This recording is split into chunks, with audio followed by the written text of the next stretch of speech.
Welcome to Striking Options, the show that reveals the options you have to better navigate markets. I'm Jeff Kilberg, and I'm joined today by Bob Iaccino. Welcome, Bob. Good to see you, Jeff. Well, we're seeing a little selling pressure today, but by and large, since the holiday season, we've seen a meaningful bounce in U.S. equities. Can this overall rally last? I think it can, but we've got to see a little bit better performance from the earnings as we await a possible U.S.-China deal. So far, only 11% of the S&P 500 has reported, small data set, but we have a 76% beat on EPS, but only about 56% of the companies beating on top-line revenue. No, it's a great perspective. How much are you putting into the calculation of the forward guidance? How much does forward guidance matter right now? Well, I think it's really the key in the earnings. So we had some lowered forward guidance last earning. About 69% of the companies that gave guidance gave lowered guidance. So we'd like to see that get bumped up. That's kind of like the curtain behind the whole story here. No, understood, my friend. All right, are you ready to get into this first lightning round? I am ready. Crude oil capped. Well, we've seen tremendous volatility in the crude oil patch. We saw that initial correlation between U.S. equities and crude oil really stay true in the month of December as well as January. What are your thoughts now on WTI? Well, still overall bullish. If you remember last week on the show, we gave a trade example of getting long a put spread with the first strike being the 52.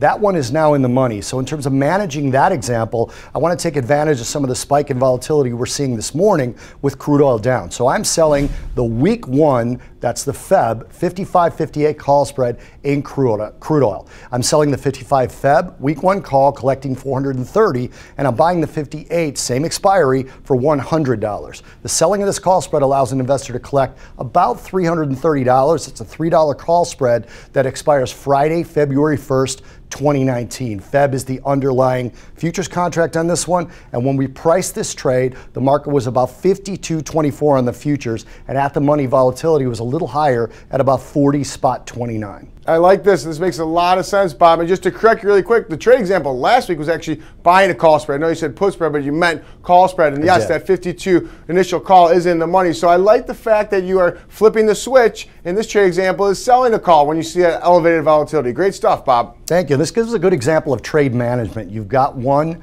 potential trade on that's doing well, so you want to look toward the future and see how you can sort of hedge and manage the entire situation. Oh, fantastic. Remember, these are trade examples, not trade recommendations. But let's move into the second lightning round if you're ready, pal. I'm ready.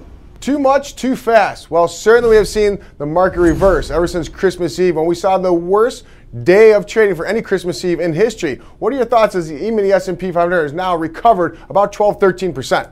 Well, we are now through that 2,600 level that people were talking about ad nauseum. And usually when that happens, there's a bit of a blast up, which we're seeing, and then there's pressure. So I think you're going to get a little bit of a back and fill, especially if we continue the sort of path so far of missing on revenue for the earnings reports. Well, Bob, I think you hit the nail on the head. And a typical strategy we like to embrace here is a risk reversal. So what we saw the whole way up, that straight line up from December 24th, now as we see some resistance at 2,700 in the E-mini S&P 500, I want to sell a risk reversal, and that entails selling the E-mini 2,700 Jan EOM end of the month call. It's going to allow a little bit of premium collection, but I'm also going to buy that lower strike, that 25.75 Jan end of the month EOM put. So at the end of the day, we typically like to put these risk reversals on for zero cost or a bit of a credit spread. With the market being down today, Bob, it's going to cost me about $125. Yeah, I really like the strikes in this trade example, especially that 25.75 against that 2,700. 2,700 psychological level again,